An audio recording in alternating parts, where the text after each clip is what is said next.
3 दिन हो गए मेरे बेटे को जन्म लिए, मगर मेरा दूसरा अंडा अब तक नहीं फूटा। कहीं वो अंडा खराब तो नहीं हो गया? नहीं, मैंने मेहनत से उसकी देखभाल की है। ऊपर वाला मेरे साथ ऐसा नहीं करेगा। रानो चिड़िया घोंसले में बैठी थी। उसका चेहरा थका हुआ था। तभी पास के पेड़ से कुछ पक्षियों की आवाजें सुनाई देती हैं। मरती है तो मरे, मैंने कल भी कहा था उसका अंडा खराब हो गया है, लेकिन वो चिड़िया तो जिद्दी है, किसी की सुनती ही नहीं। हाँ बहन, मैंने भी देखा, 3 दिन से घोंसले से निकली ही नहीं।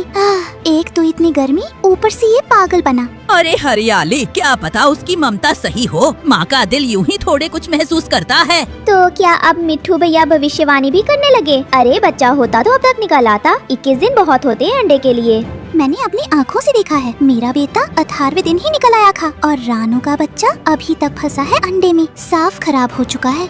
आप लोग क्यों उसकी उम्मीद को मार रहे हैं? वो माँ है और माँ तब तक हार नहीं मानती जब तक आखिरी सांस है। अच्छा, अगर तुम्हें इतना दया आती है तो जाओ पानी पिला दो उसे। मिट्टू तोता कुछ नहीं कहता, बस चुपचाप उड़कर नदी की ओर जाता है, मटके में पानी भरता है और उड़कर रानो चिड़िया के पास पहुंचता है। रानो बहन, ये पानी तुम्हारे लिए लाया हूँ, पी लो, थोड़ी राहत मिल जाएगी। धन्यवाद मिट्ठू भैया। बेटा कुकू, तू भी पानी पी ले। पानी पीने के बाद रानो चिड़िया थोड़ा बेहतर महसूस करती है, लेकिन उसकी नजर बार बार अंडे पर जाती है। तभी हरियाली तोती और गोरी उसके पास आ जाते हैं। रानो, उस अंडे को फेंक दो, अब सिर्फ अपने बेटे पर ध्यान दो। नहीं, मुझे यकीन है, मैंने रात को उसमें हलचल और चू चू की आवाज सुनी थी। तुम्हारा बेटा कुकू अभी छोटा है, इस गर्मी में बीमार हो गया तो क्या करोगी? एक मुर्दा अंडे के लिए सब कुछ क्यों खतरे में डाल रही हो? हरियाली बहन, गोरी बहन, मुझे पूरा विश्वास है, कल रात मैंने अंडे में कुछ हरकत महसूस की थी और बहुत धीमी सी चूं चूं की आवाज भी। ओहो, अब अंडे भी बातें करने लगे हैं। रानो, ये सिर्फ तुम्हारा वहम है, तुम थक चुकी हो, परेशान हो, अंडा खराब हो चुका है। हाँ, 20 दिन के बाद अगर बच्चा ना निकले तो समझ लो कुछ नहीं बचा उसमें, ये तो मेरी माँ कहती थी। गोरी बहन, क्या तुमसे कोई तुम्हारा बच्चा छीनने लगे तो तुम फेंक दोगी उसे? गोरी और हरियाली तोती चुपचाप मुंह बनाकर उड़ जाती हैं, लेकिन रानो चिड़िया अपनी आंखें बंद करके अंडे को धीरे से सहलाती है। मेरे बच्चे, अगर तुम अंदर हो तो मम्मा को एक बार आवाज दो, बस एक बार। गर्मी और थकावट के बावजूद रानो चिड़िया ने फैसला कर लिया था कि वो अब किसी अनुभवी से सलाह लेगी। अपने बेटे कुकू को गोरी कौवी के घर छोड़कर वो अंडा लेकर निकली बूढ़ी चिड़िया माँ के घर की ओर। माँ जी, 21 दिन हो गए, लेकिन मेरा बच्चा बाहर नहीं आया।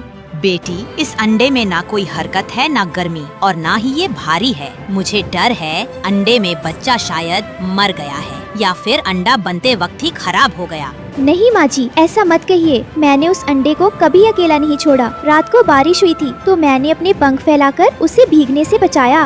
बेटा, ममता अपनी जगह है, मगर प्रकृति के नियम अलग हैं। अगर अंडे से 21 दिन में बच्चा बाहर नहीं आता तो वो अंडा नहीं फूटता। माँ जी, कुछ उपाय दो, कुछ करिए।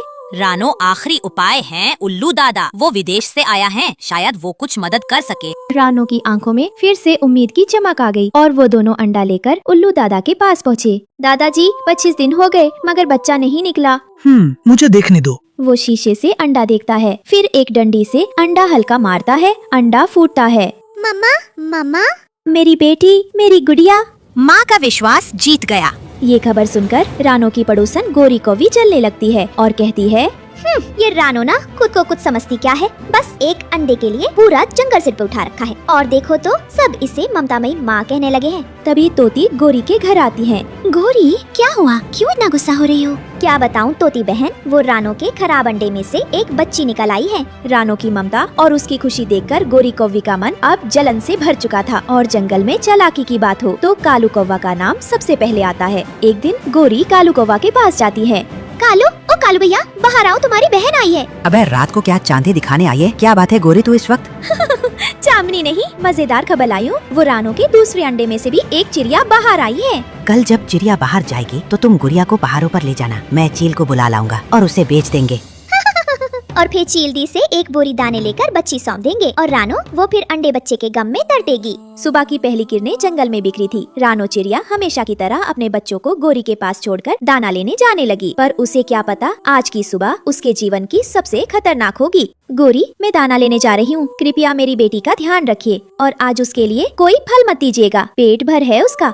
हाँ रानो, निश्चिंत होकर जा, मैं हूँ ना उसकी मासी जैसी, मैं खेला भी करूँगी उसके साथ। पर रानो उड़ जाती है और गोरी को भी बच्चों से बोलती है, चल गुड़िया, आज तुझे एक नया खेल दिखाती हूँ, पहाड़ों की चोटी से उड़ने का खेल। पर मम्मा ने कहा था पहाड़ों की तरफ मत जाना। अरे बच्ची, मम्मा ने तो कहा था खूब खेलना और मासी के साथ तो सब माफ है, चलो पीछे उड़ो वैसे जैसे मैंने सिखाया था। गोरी गुड़िया और कुकू को बहलाते हुए पहाड़ की ओर ले जाती है। तभी पीछे से तोता उड़ता हुआ आता है और एक पल को रुक जाता है। गोरी को देखकर उसकी आंखें चौड़ी हो जाती है। अरे ये गोरी कौवी रानू के बच्चों को पहाड़ों के पीछे क्यों ले जा रही है? कुछ तो गड़बड़ है। तोता तेजी से रानो को बुलाने उड़ जाता है। दूसरी तरफ गोरी उन्हें पहाड़ी पर ले जाती है जहाँ चील दीदी आने वाली थी। देख गुड़िया कुकू, यहाँ से छलांग लगाकर तुम दोनों उड़ सकते हो, बिल्कुल मेरी तरह। आप पहले लगाओ ना, फिर मैं भी लगाऊंगी। गोरी कुवी हंसती है और उसी पल झाड़ियों से रानो चिड़िया और कबूतर निकलते हैं। मेरी बच्ची को चील के पास बेचने चली थी, ममता की ताकत को कभी मत आजमाना गोरी।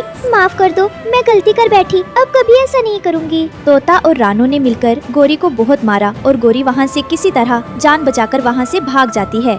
मम्मा, ये मासी नहीं थी, ये तो छोटी कवि थी। अगर मम्मा नहीं आती तो आज हम चील के पेट में होते। इस तरह रानो चिड़िया की माँ वाली ममता और सच्चा विश्वास जीत जाता है और जंगल में फिर से खुशियाँ लौट आती हैं। प्यारे बच्चों, क्या आपने सीखा? माँ का विश्वास कभी गलत नहीं होता और झूठ एक दिन सबके सामने आ ही जाता है। अगर कहानी पसंद आई हो तो लाइक करें, सब्सक्राइब करें और अपने दोस्तों को भी